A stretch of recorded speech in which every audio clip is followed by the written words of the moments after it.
So, I believe a couple of cousins of Naoko's lived in Shikoku in a fairly small sort of farming town, just all rice fields around the house, and had been for a long time hiking in sections this 88 temple pilgrimage around the island, just hiking with all their stuff during the day and staying in temple lodges or hotels or something like that at night, and had invited us on like the end of their second trip around, like this somewhere the 70th to 76th temple or something like that, to join them. And they didn't really speak English. I had some Japanese, my friend really didn't.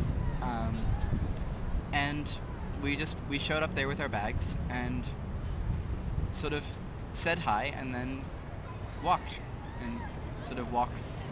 through towns and through a lot of these just farming villages where it's just sort of occasional houses and shops and restaurants that kind of blend into each other, mixed between the rice fields and up and over mountains. And it was pretty and it was quiet, and I don't know.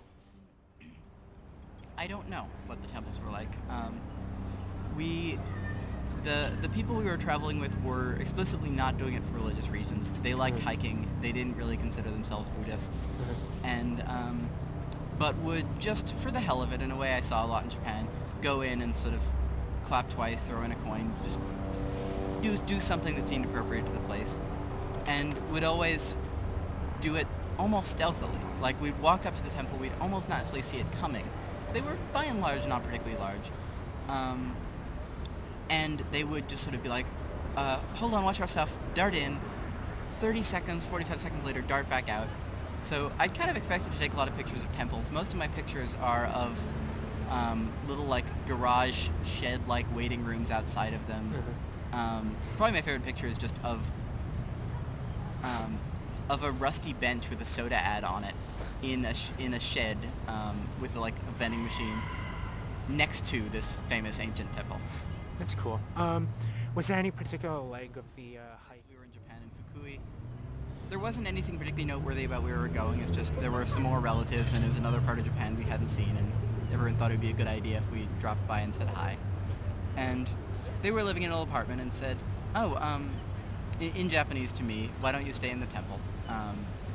I've got a friend who works there, and it would be nice, and you'll have that experience. My Japanese wasn't good enough to completely understand what was going on. All I knew is that the next day we showed up at a temple and they left. And an old woman came out and sort of showed us to our room, which was, if you've seen a typical tatami mat, that's kind of a measurement of room size. There were over 100 of them. The room was probably something like 600 or 800 square feet. Enormous ceilings. It was a newer wing of the temple, but temple architecture was just, it felt like some kind of grand meeting hall, and we just had two tiny futons in the corner. It was intimidating, and somewhat more intimidating, we found out later in the day that we were the only guests to have ever stayed in the temple. And just this old woman was being very nice to us. We didn't really know how this all worked out, but she'd occasionally show up and bring us food and ask us how we were doing.